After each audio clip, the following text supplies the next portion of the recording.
नमस्कार दोस्तों, आज मैं आपको एकादशी व्रत पूर्ण करने वाले गणेश भगवान की कहानी सुनाने जा रही हूँ। प्रेम से बोलिए गणेश भगवान की जय हो, विष्णु भगवान की जय हो।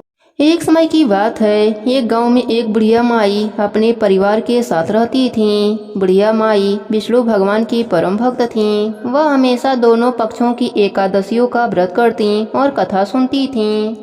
उन्होंने कभी भी व्रत में गणेश भगवान की कथा न कही न सुनी।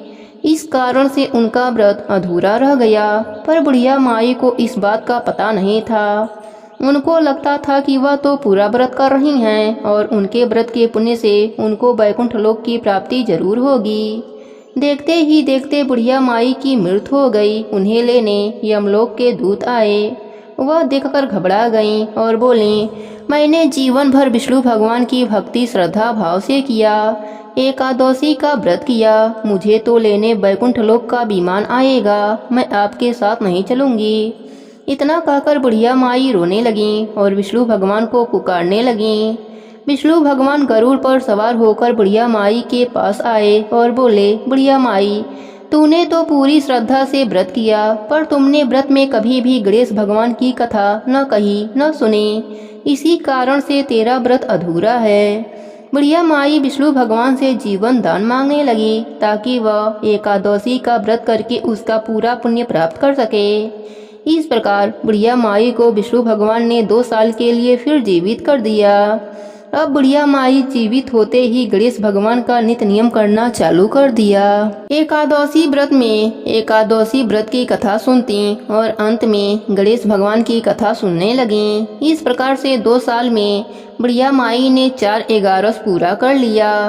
गणेश भगवान की कृपा से एकादशी का पूरा पुण्य बुढ़िया माई को प्राप्त हुआ।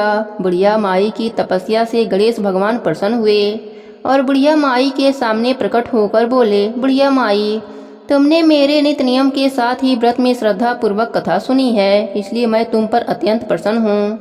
मैं तुम्हें आशीर्वाद देता हूँ कि जब तक यह पृथ्वी रहेगी तब तक तुम्हारे इस तपस्या का गुणगान लोग करते रहेंगे। साथ ही एकादशी व्रत में तुम्हारी इस भक्ति की कथा को जो भी मनुष्य प्रेम पूर्वक सुनेगा उसको व्रत का संपूर्ण फल प्राप्त होगा। गणेश भगवान बुढ़िया माई पर प्रसन्न होकर बुढ़िया माई का घर अन्य धन से भर दिया। साथ ही रिद्धि सिद्धि का वास करके अंतर ध्यान हो गए। 2 साल बीतने पर बुढ़िया माई की मृत्यु हुई। इस बार उन्हें लेने वैकुंठ लोक का विमान आया। बुढ़िया माई को पूरे मान सम्मान के साथ वैकुंठ लोक ले जाया गया। इस प्रकार गणेश भगवान की कृपा से बुढ़िया माई का घर अन्य धन से भर गया और मरने के बाद वैकुंठ लोक का सुख मिला। हे गणेश जी महाराज, जैसे आपने बुढ़िया माई पर प्रसन्न हुए, बुढ़िया माई के व्रत को पूर्ण किया, उसके घर को अन्य धन से भर दिया, वैसे ही एकादशी व्रत करने वालों को भी पूरा फल देकर उनका घर अन्य धन से भर देना।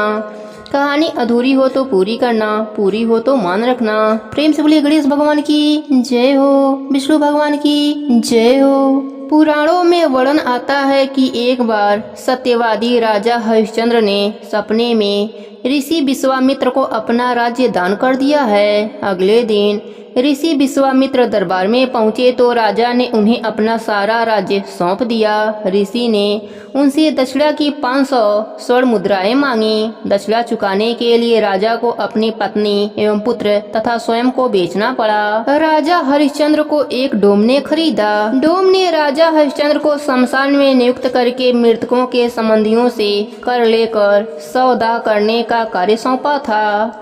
उनको जब यह कार्य करते हुए कई वर्ष बीत गए तो एक दिन अकस्मात उनकी गौतम ऋषि से भेंट हो गई।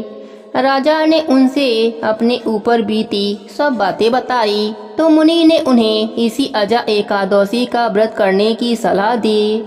राजा ने यह व्रत करना आरंभ कर दिया। इसी बीच उनके पुत्र रोहितास का सर्प के डसने से स्वर्गवास हो गया। जब उसकी माता अपने पुत्र को अंतिम संस्कार हेतु शमशान पर लाई तो राजा हरिश्चंद्र ने उनसे शमशान का कर मांगा, परंतु उसके पास शमशान का कर चुकाने के लिए कुछ भी नहीं था।